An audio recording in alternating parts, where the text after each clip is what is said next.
Langit dipenuhi pasir kuning, menghalangi sinar matahari di tengah angin dan pasir. Seorang raksasa berdiri tegak seperti tembok kota.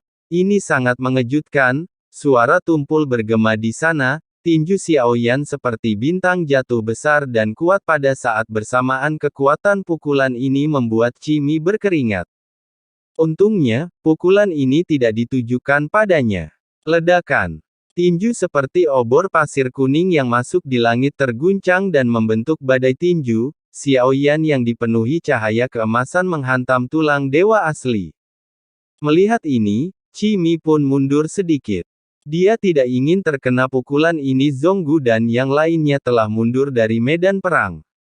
Menatap raksasa yang menutupi langit, ia bahkan merasakan tekanan keabadian yang tidak lebih lemah dari tekanan Tuhan. Di antara rumor yang beredar dewa asli dapat menghancurkan bintang dengan tangan kosong, sekarang sepertinya rumor itu benar. Petik 2. Dewa asli tidak hanya memiliki tubuh fisik yang besar, namun ketika tubuhnya terus membesar, ia menjadi lebih besar. Energi dan kekuatan darahnya juga terus meningkat. Jika Anda benar-benar mencapai titik di mana Anda dapat menjepit bintang-bintang dengan tangan Anda, kekuatannya tidak terbayangkan. Cimi sepertinya berpikir saat ini, Xiaoyan dapat memecahkan tulang dewa asli ini dengan kekuatannya sendiri. Dia mundur begitu saja ke samping. Tinju Xiaoyan tiba-tiba jatuh. Cimi dan yang lainnya semua melihatnya. Saya juga ingin melihat seberapa kuat pukulan Xiaoyan.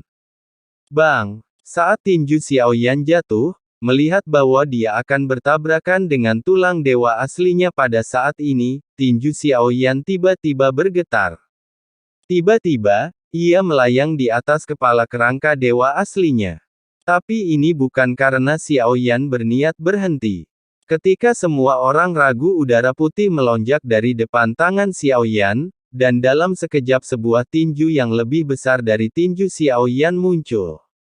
Keduanya bertabrakan dengan keras. Dampaknya mengubah pasir di sekitarnya menjadi badai. Konveksi yang kuat membentuk angin puting beliung yang menutupi langit dan matahari. Menyapu sekeliling, kekuatan datang dari tinju. Saat mereka bertabrakan, keduanya menarik kembali lengannya dengan satu jentikan. Kemudian udara putih melonjak seperti raksasa yang muncul dari langit muncul di depan Xiaoyan. Di antara alisnya, 9 segel bintang dewa asli muncul, namun jika diperhatikan dengan teliti kecuali segel bintang 9 di antara alisnya, raksasa ini di matanya, ada segel bintang ke-10. Saya tidak menduganya. Sebenarnya ada seorang Gensen yang berani masuk ke istana siangku, sungguh sebuah keberanian. Suara membosankan tiba-tiba keluar, dan Xiaoyan mengerutkan kening. Dengarkan apa yang dia katakan. Dewa asli di depanku mungkin adalah penguasa istana siang. Bisa melihat sekeliling, Xiaoyan tidak menemukan bangunan apapun. Atau lebih tepatnya, di bawah angin dan pasir ini tidak mungkin bangunan manapun bisa bertahan. Jadi disinilah letak Meridian Hall.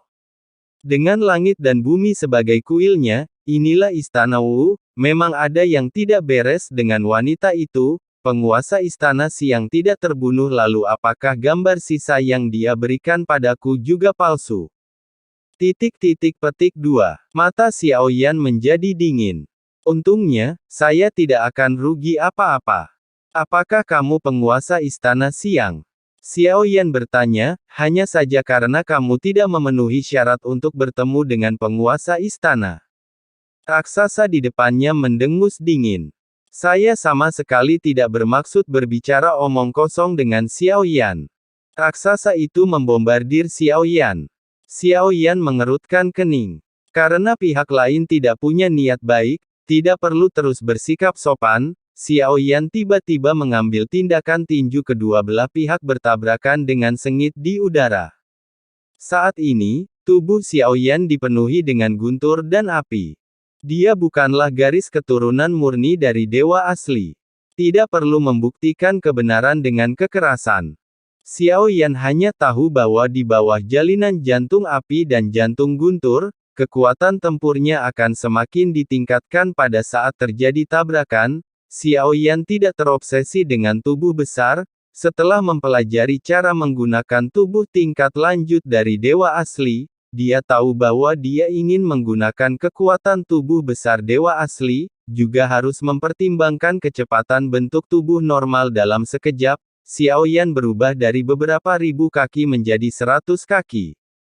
Ditambah kecepatan yang sangat menggelegar, fleksibilitasnya benar-benar tidak ada bandingannya dengan dewa asli di depan saya.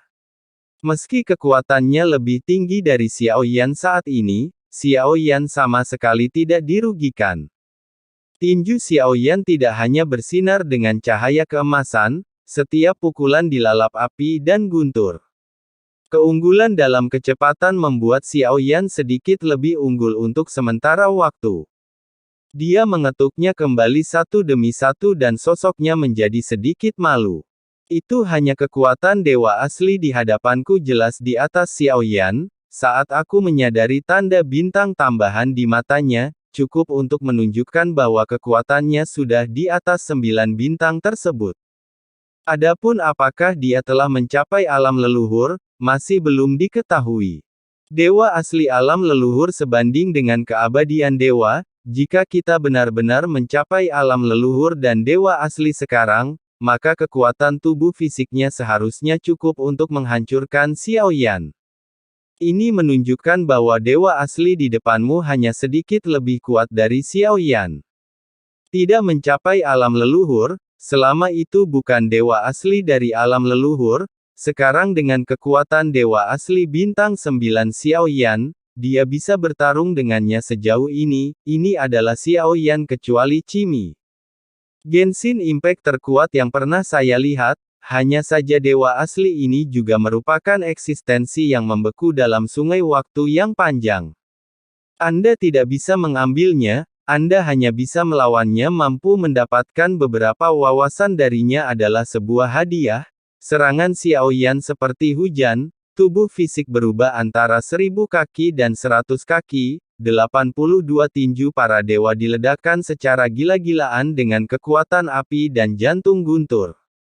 Saat ini, dewa asli dipukuli secara acak, tubuh berlumuran darah, beberapa tulang dada dan tulang rusuk patah. Sepertinya cederanya serius, tapi hanya Xiaoyan yang tahu. Selama pihak lain masih berdiri, bahkan luka-luka ini tidak berarti apa-apa. Keluarkan hatinya, itu sama sekali bukan cedera serius pada dewa aslinya. Ambil napas dalam-dalam, kekuatan ki dan darah yang kuat dapat menyembuhkan Anda secara instan. Jika pertarungan antara dewa asli dan dewa asli tidak sepenuhnya menghancurkan, ini akan menjadi tarik-menarik yang panjang. Bagus sekali, tubuh aslimu sangat bagus. Penguasa istana pasti akan menyukai tubuhmu. Tapi sebelum itu aku harus memberitahumu, keterampilan bertarung yang buruk itu hanya membuang-buang kekuatan Genshin Impact yang sebenarnya. Cedera dewa asli ini seperti yang diharapkan. Hanya menarik napas dalam-dalam dengan hembusan nafas putih, semua lukanya sembuh, dan pada saat tinju Xiaoyan menyerang lagi, kecepatannya tidak meningkat. Tapi saat Xiaoyan mengambil tindakan, telapak tangannya terulur dan meraih pukulan Xiaoyan. Murid Xiaoyan menyusut, segera pukul dia dengan lutut menghadap perutnya. Dewa asli mengangkat tangannya dan menangkis serangan Xiaoyan dengan sikunya. Dan meraih telapak tangan Xiaoyan meledak dengan kekuatan yang menakjubkan. Xiaoyan mengangkat kakinya dan menyapu ke arah kepala lagi. Dewa asli ini masih merespon dengan cepat, menahan diri dan melindungi. Hanya saja tidak ada rasa takut di mata Xiaoyan, sebaliknya. Justru menunjukkan kecemerlangannya. Dia sengaja menunjukkan kelemahannya. Saya hanya ingin melihat pertempuran dewa asli di depan saya lagi pula.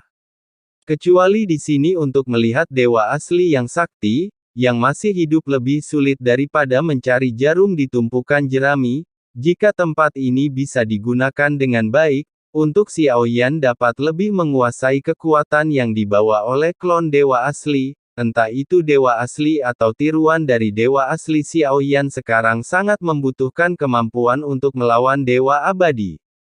Jadi dia harus meraih keberuntungan di depannya.